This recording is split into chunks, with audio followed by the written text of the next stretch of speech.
A caminho da luz. Introdução. Capítulo 18. Os abusos do poder religioso. Fases da Igreja Católica. Gregório VII. As advertências de Jesus. Francisco de Assis. Os franciscanos. A Inquisição. A obra do Papado. Fases da Igreja Católica.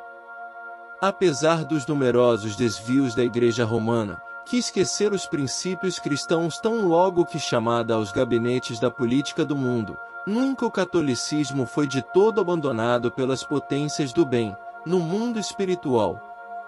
Advertências inúmeras lhe foram enviadas em todos os tempos da sua vida histórica, pela misericórdia do Cristo, condoído da impiedade de quantos, sob o seu nome, manchavam o altar dos templos. Enquanto esteve subordinada aos imperadores de Constantinopla, a instituição católica trabalhou para libertar-se de semelhante tutela, procurando a mais ampla independência espiritual, somente conseguida depois do Papa Estevão II, em 756, com a organização do chamado Patrimônio de São Pedro. A esse tempo, os vários soberanos da época dispunham da Igreja de acordo com os seus caprichos pessoais, conferindo dignidades eclesiásticas às consciências mais apodrecidas. A sede do catolicismo se transformará em vasto mercado de títulos nobiliárquicos de toda espécie. Até depois do século X, semelhante situação de descalabro moral marchava para a frente, num crescendo espantoso. Os apóstolos do Divino Mestre, nas claridades do infinito, deploram semelhantes espetáculos de indigência espiritual e promovem a reencarnação de numerosos auxiliares da tarefa remissora, nas hostes da regra de São Bento. Estes missionários da verdade e do bem operam a restauração do mosteiro de Cluny, de onde sairiam pensamentos novos e energias regeneradoras. Gregório VII.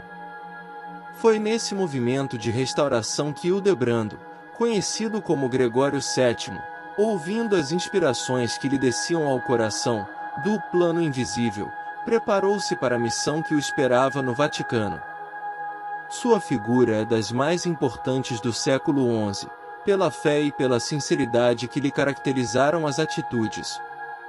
Eleito Papa, após a desencarnação de Alexandre II, reconheceu que as primeiras providências que lhe competiam eram as do combate ao simonismo no seio da instituição católica e as do restabelecimento da autoridade da Igreja, que ele desejou sinceramente reconduzir ao seio do cristianismo, embora as lutas sustentadas contra Henrique IV façam parecer o contrário. Convocando um concílio em Roma, no ano de 1074, procurou reprimir a enormidade de tantos abusos referentes ao mercado dos sacramentos e às honras eclesiásticas. Felipe I e Henrique IV prometem amparo e auxílio às decisões do pontífice, no sentido de regenerar a organização da Igreja. Henrique IV, porém, prestigiado pelos bispos culpados de simonia, fugiu ao cumprimento da promessa e, depois de exortado por Gregório VII, tenta depô-lo, reunindo em Worms um sínodo de sacerdotes transviados. O Papa excomunga o príncipe rebelado, ocorrendo então os célebres acontecimentos de Canossa. A luta ainda não havia terminado, quando Gregório VII se desprende do mundo em 1085, deixando, porém, o caminho preparado para a Concordata de Worms, que se realizaria em 1122 com Henrique V. Com a independência da Igreja e a regeneração aproximada de sua disciplina. As advertências de Jesus. Instalada nas suas imensas riquezas e dispondo de todo o poder e autoridade, a Igreja poucas vezes compreendeu a tarefa de amor, que competia à sua missão educativa. Habituada a mandar sem restrições, muitas vezes recebeu as advertências de Jesus à conta de heresias condenáveis, que era preciso combater e profligar. As exortações do alto não se faziam sentir tão somente no seio das ordens religiosas, onde penitentes humildes proporcionavam aos seus orgulhosos superiores eclesiásticos as mais santas lições da piedade cristã. Também na sociedade civil as sementes de luz deixavam entrever os mais esperançosos rebentos de compreensão e de sabedoria, acerca do Evangelho e dos exemplos do Cristo. Neste caso está Pedro de Vaux, que, embora sendo um homem de negócios, em Lyon, desligou-se de todos os laços que o prendiam às riquezas humanas, despojando-se de todos os bens em favor dos pobres e necessitados. Comovido com a leitura da exemplificação de Jesus no seu evangelho de amor e redenção. Esse homem extraordinário, a quem fora cometida a missão de instrumento da vontade do Senhor, mandou traduzir os livros sagrados para leitura pública e, junto de outros companheiros que passaram a história com o nome de valdenses, iniciou amplo movimento de pregações evangélicas, à maneira dos tempos apostólicos. Os pobres de Lyon foram excomungados, primeiramente pelo arcebispo da cidade e mais tarde, em 1185, pelo pontífice do Vaticano. A Igreja não poderia tolerar outra doutrina que não a sua, feita de orgulho e mal disfarçada ambição. Qualquer lembrança verdadeira e sincera, do seu divino fundador, era tomada como heresia abominável e suscetível das mais severas punições.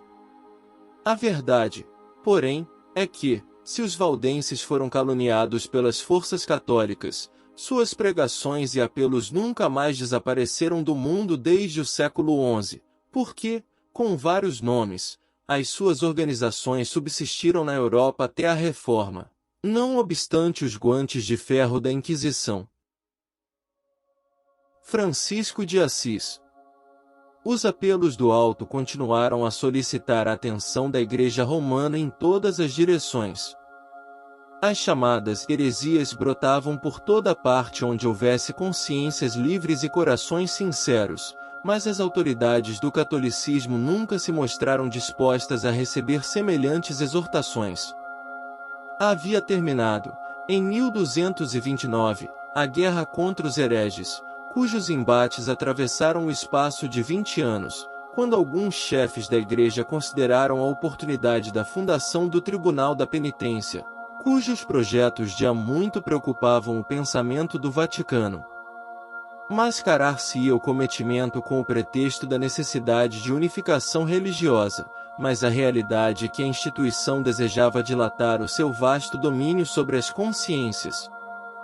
Todavia, se a Inquisição preocupou longamente as autoridades da Igreja, antes da sua fundação, o negro projeto preocupava igualmente o espaço, onde se aprestaram providências e medidas de renovação educativa. Por isso, um dos maiores apóstolos de Jesus desceu à carne com o nome de Francisco de Assis. Seu grande e luminoso espírito resplandeceu próximo de Roma, nas regiões da Úmbria desolada. Sua atividade reformista verificou-se sem os atritos próprios da palavra, porque o seu sacerdócio foi o exemplo na pobreza e na mais absoluta humildade. A Igreja, todavia, não entendeu que a lição lhe dizia respeito e, ainda uma vez, não aceitou as dádivas de Jesus. Os franciscanos. O esforço poderoso do missionário, todavia, se não conseguiu mudar a corrente de ambições dos papas romanos, deixou traços fulgurantes da sua passagem pelo planeta. Seu exemplo de simplicidade e de amor, de singeleza e de fé, contagiou numerosas criaturas, que se entregaram ao santo mister de regenerar almas para Jesus. A ordem dos franciscanos chegou a congregar mais de 200.000 missionários e seguidores do grande inspirado. Eles repeliam qualquer auxílio pecuniário, para aceitar tão somente os alimentos mais pobres e mais grosseiros, e o característico que mais os destacava das outras comunidades religiosas era o seu alheamento dos mosteiros. Em vez de repousarem à sombra dos claustros, na tranquilidade e na meditação, esses espíritos abnegados reconheciam que a melhor oração, para Deus, é a do trabalho construtivo, no aperfeiçoamento do mundo e dos corações. A Inquisição. Muito pouco valeram as lições do bem, diante do mal triunfante, porque em 1231 o Tribunal da Inquisição estava consolidado com Gregório IX.